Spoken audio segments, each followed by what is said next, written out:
Haima, karino, moigi machimana anisina kapamire leitabadawna sangolsida changsillaga kapamisibo ngabu ngawgra khangdemiya. Aduga magi Rita haibi mahayang sabiduna amuk atopa nupadaga luhongkhreduna kari wakhalnoba. Aina hana khanglamba oiramladine khanggadawnima.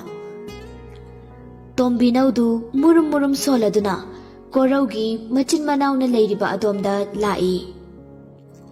Tombinawna asum lakpaduda ure koraugi sanbi angangbi adu siduna leiriba adu. Tombinawna Ahima, karino taurisibo angangbi sidi kaidawrino haiwaniya. Korau sibu kamaina taurino angangbi kari matawno nangna tawrablibasibo. Asi haiduna Tombinawdu kappi Korauna kaplaga Tombinawda yenglaga. Tombi, aikhoy angangbise ichilinabu senabada yang wara male aikhoybu thadokduna jatkre. Thasnadu Tombinawda amuk onsinduna kaplaga. Da Tombinaw, aikhoy angangbise aina sajik inbada chaw haiba yadre. Nahangkaidi haraw haraw chabane ngasidi chakidre haiba. Tombinawna Thasnabu konsinbiraga. Ichan Tombiya, yare, kapano, nangna kapase, ayeng bangamdini he, to. Asumna, makoy ahumag san sirambagi nungay traduna punna kapminay. Sanbidu heksi kiba numitagi, Thasnadi tumba chabada matam naikidre. Chaksu inti nungayna chakidre, aduna masadu yamna sonjilakle. Korausu machanupigi matawdu yengba ngamsilagtraduna, mahaksu thabaksu bachatpadu chatpham khangdre. Aduna thabaksu chang naiba ngamdre. Mana adumna thabak chang nairaktabadagi, yaiskulsu korauda sauba haurakle. Tombinawna koraugi imungda thokliba thokdoksing adu yaiskolda tamduna khanghalli. Adubu yaiskolna magi thabaktudi mi watpa yade haiduna korauna su chang naiba ngamdrabanina atopa mahut hapchalage hairakpadagi Tombinawsu makha tana hairuba ngamdre. Asengbadi mi mahut sinbagi wafam adu haudorakpasi ataina nate. Yaiskulgi amata pokchabi machanupi Dolinani. Mapana chekongi saruk adu Dolida sinarabani. Aduna mana kusi tawduna palibani.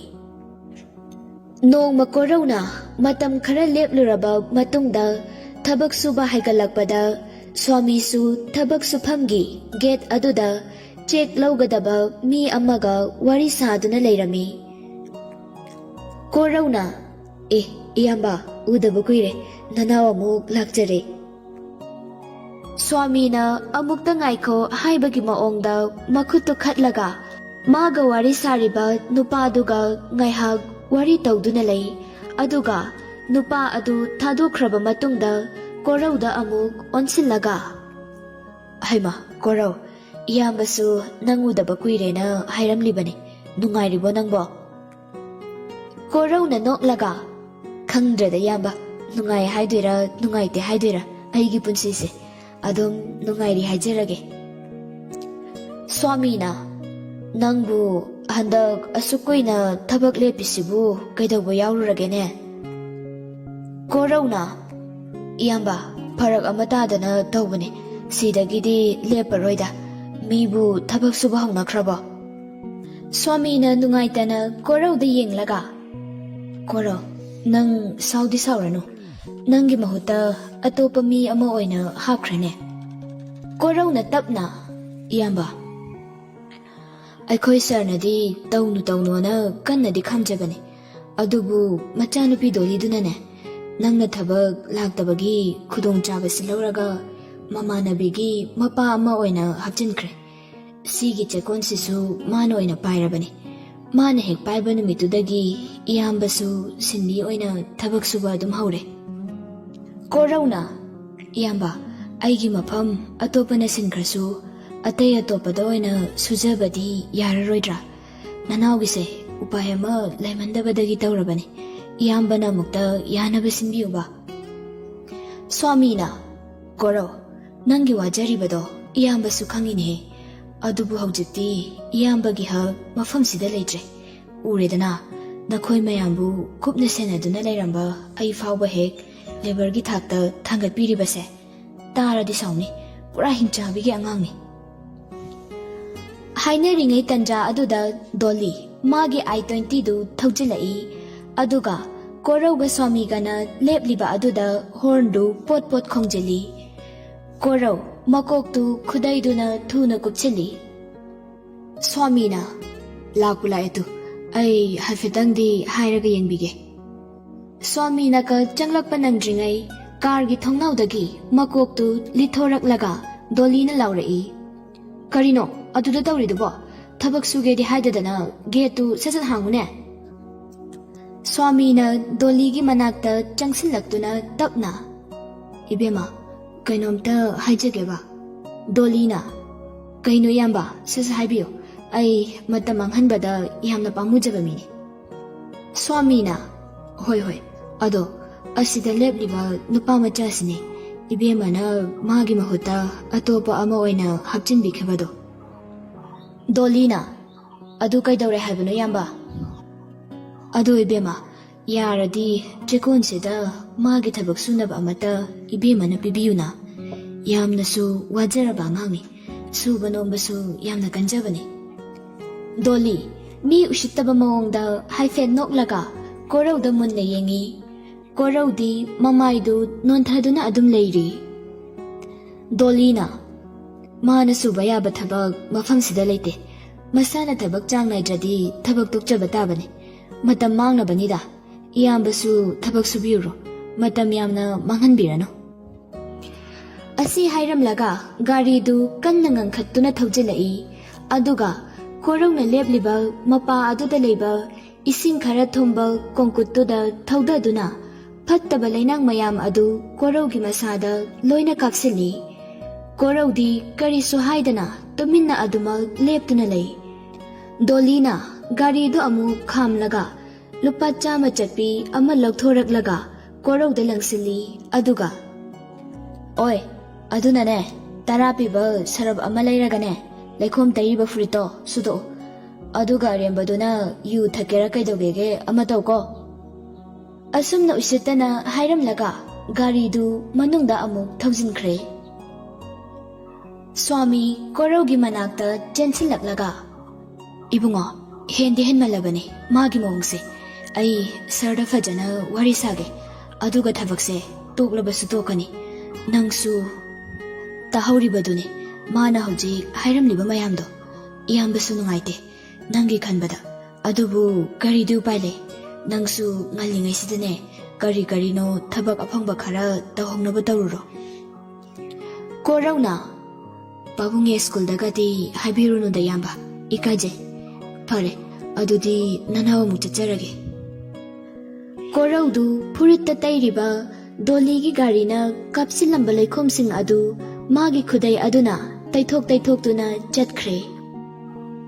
Swami su upaidi laita nungaita na adum leihore. Koraudu mayumdadi changdre. Bajargi samu makhongda leptuna aphangba thabak sunabagidamak leire. Lairabagi su lai haibaduni.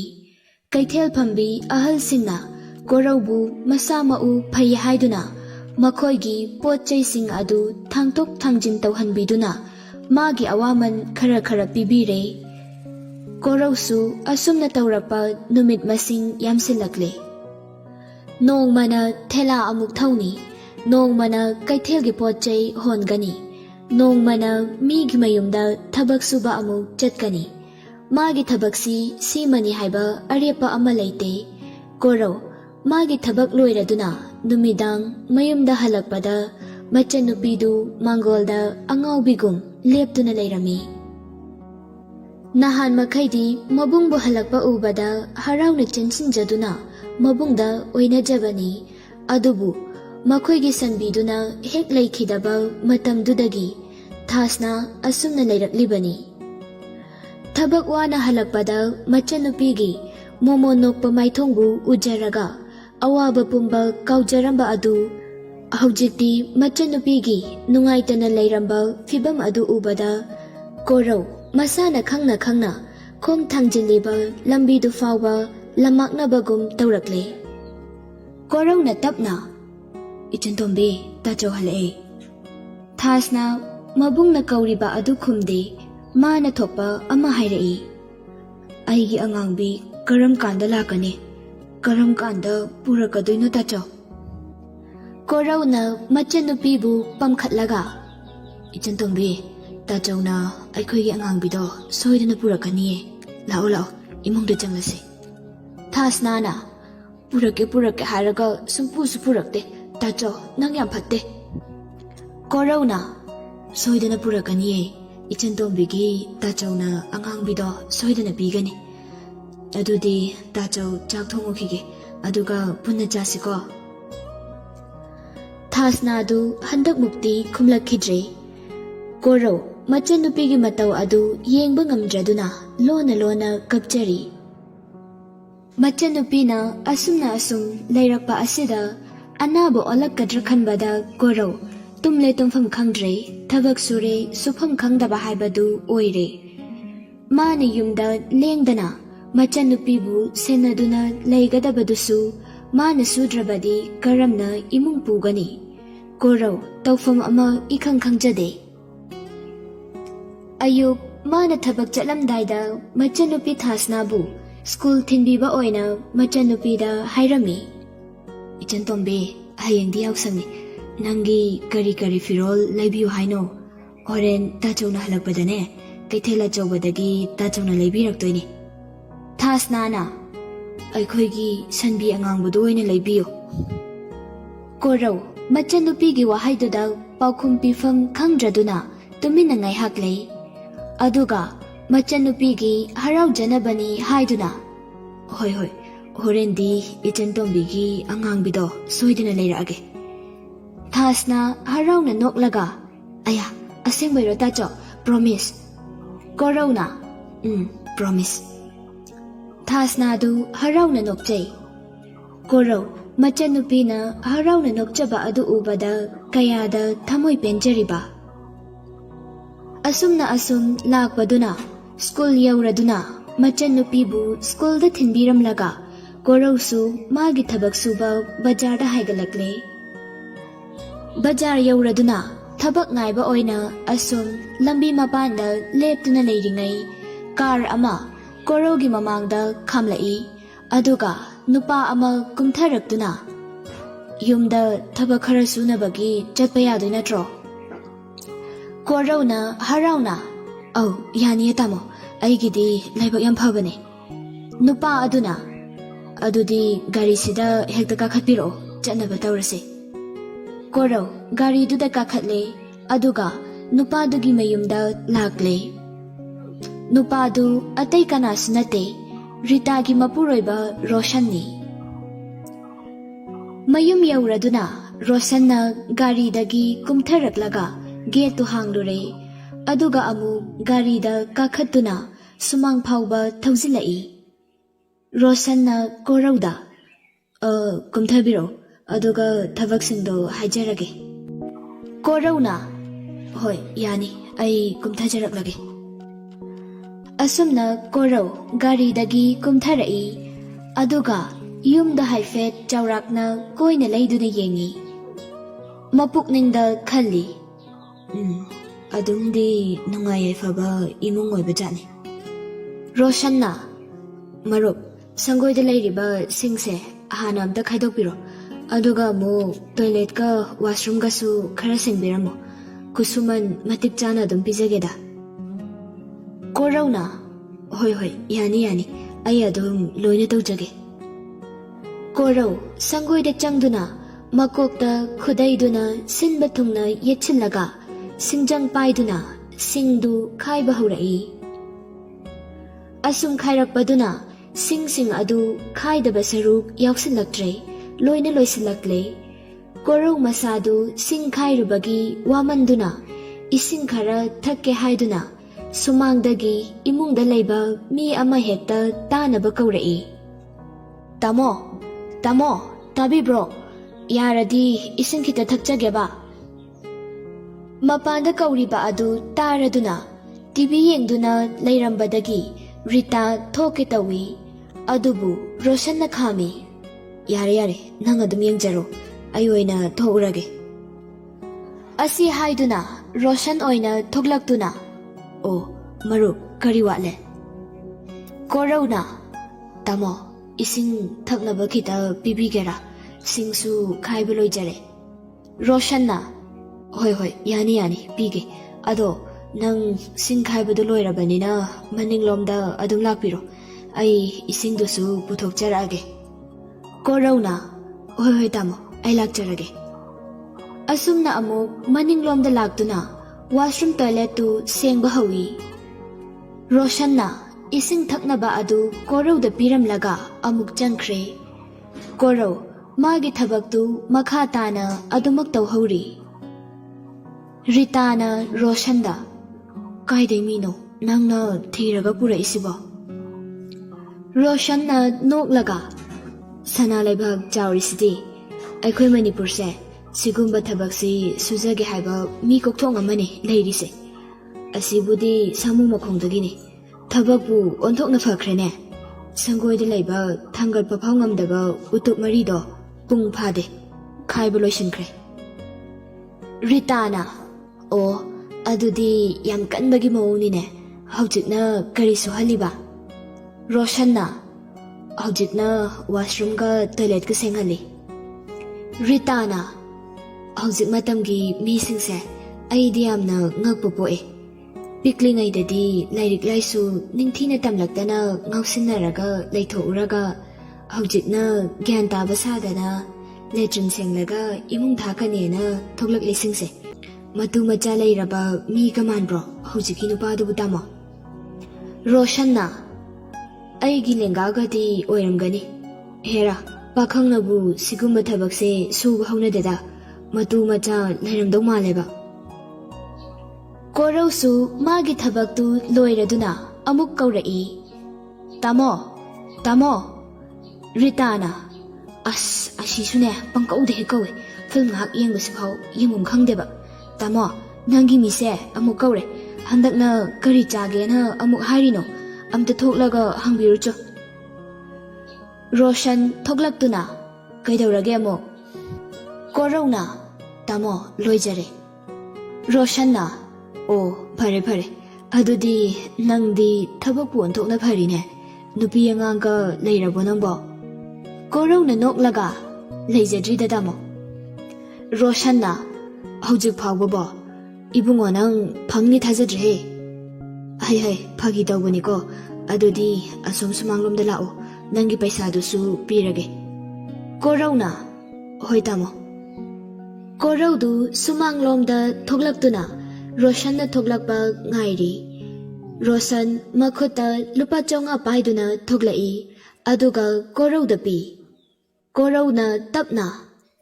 Tamo, lising amadang suhanbiro, singsi sukhaibada ngasidi yam wakre.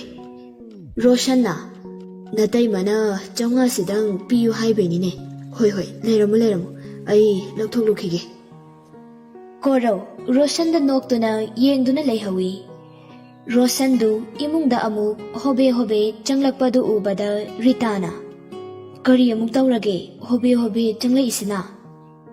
Roshan na, lupa lising ama pahalo haire. Ay na ngasay na mi na kaisu yaroi hairaga nang na yani na.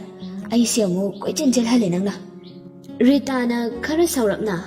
O, lupa chonga pibiri sipaw maray baktu paye di khandrada lising ama pahalo kaya na amuk hairak liba. Kadai, paisa du piro, ay tawge. Asi haiduna, Roshan dagi chonga chatpi adu lauraga, Rita du sauna mapanda thoklai. Korau su tung onthoktuna, mamay da kariba humang adu makhutna nanthokduna leiri. Rita na, oi, nang natro, haujikta lateral sengkhibado, se chonga silo, si phawba yamalabane, lising ka laite. Korau, makokta yetliba khudai adu tapna lauthoktuna, mamay du manglomda onsinduna yenglai.